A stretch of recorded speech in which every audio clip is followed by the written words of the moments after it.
Cette année, on va vous présenter la ferme Meunier à Maury-Almé dans l'entité de Florène. Alors, bonjour Sylvain. Bonjour. Voilà, est-ce que tu peux un peu nous présenter ton exploitation? Donc, nous sommes situés à Maury-Almé, en province de Namur. Nous avons une exploitation laitière et de grande culture. On exploite 147 hectares, une bonne partie pour le maïs, pour l'herbe, une cinquantaine d'hectares pour du froment et de manière anecdotique des betteraves. Donc on met 6 hectares de betteraves. Voilà. Donc ici Sylvain, on est maintenant à tes silos. Oui. On peut voir que tu as une façon de distribution assez atypique. Est-ce que tu peux nous expliquer comment ça se fait que tu travailles avec ce système-là? Donc mes parents ont lancé ce système de self-service dans les années 80. Ça limitait les coûts de distribution, les coûts de mécanisation. Moi, quand je suis revenu à la ferme, j'avais comme ambition de construire une nouvelle étable. C'était impossible financièrement, des coûts beaucoup trop élevés, et donc j'ai décidé de développer ce système, de l'améliorer. Donc on a refait quelques silos. Ce système a fait ses preuves. Chaque mois, on voit le nombre de litres au tank, c'est satisfaisant. Le petit point négatif en système mélangé, on aurait peut-être encore quelques litres en plus, mais voilà, ça limite mes coûts. Au niveau de tes rations, avec ton système particulier, comment ça fonctionne exactement? Donc elles ont de l'ensilage de maïs et de l'ensilage d'herbe, ou plutôt de l'enrubanage d'herbe à volonté. Donc dès qu'elles n'ont plus d'herbe, on remet un ballot et ainsi de suite pendant la journée. Et on personnalise pour chaque bête en fonction de son stade de lactation grâce à nos DAC, où elles reçoivent du soja et un aliment complémentaire. Donc voilà Sylvain, au niveau de ta traite, on peut voir que tu as 2 robots de traite maintenant.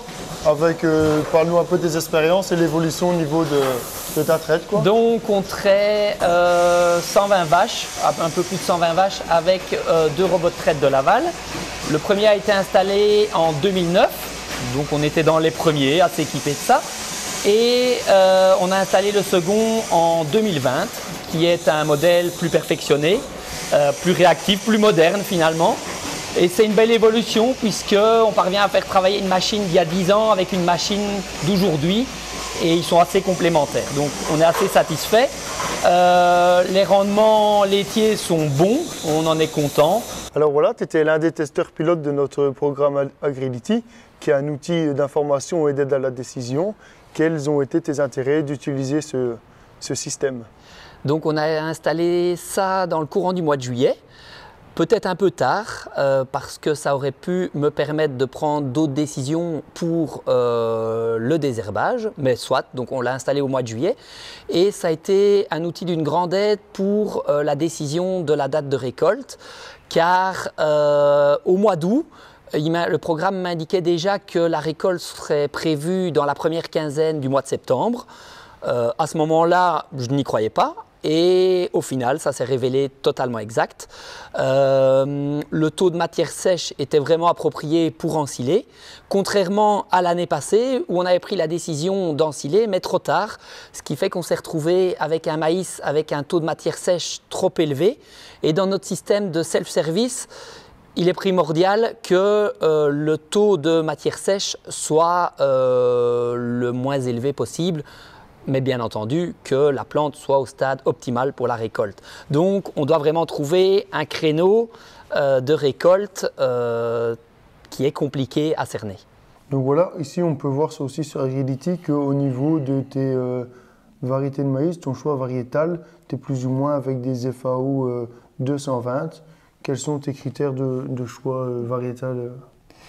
Donc la précocité est un critère très important chez nous. On aime implanter les maïs aux alentours du 20 avril et ce pour une seule raison, c'est qu'on aime récolter tôt dans des bonnes conditions pour que les terres ne soient pas matraquées. Depuis quelques années déjà, on prend 4 variétés de chez Limagrin qu'on sème ensemble dans les mêmes terres. Donc on travaille 2 rangs par 2 rangs et ça permet d'avoir une plage de pollinisation plus importante, ce qui entraîne une valeur alimentaire plus satisfaisante dans le silo. Depuis déjà 2 ans, on utilise la variété 32-257, qui est, si je me souviens bien, une variété Hydranéo. Et c'est donc qu'elle est résistante à la sécheresse. Et dans nos terres qui sont parfois plus séchantes ou des terres à cailloux, on remarque que ça amène un plus. Bon alors Sylvain, on te remercie pour ton accueil et toutes tes explications au niveau de ta ferme, de ton choix variétal et aussi pour nous avoir partagé ton expérience avec Agrility. Et si vous avez des questions, n'hésitez pas à nous contacter.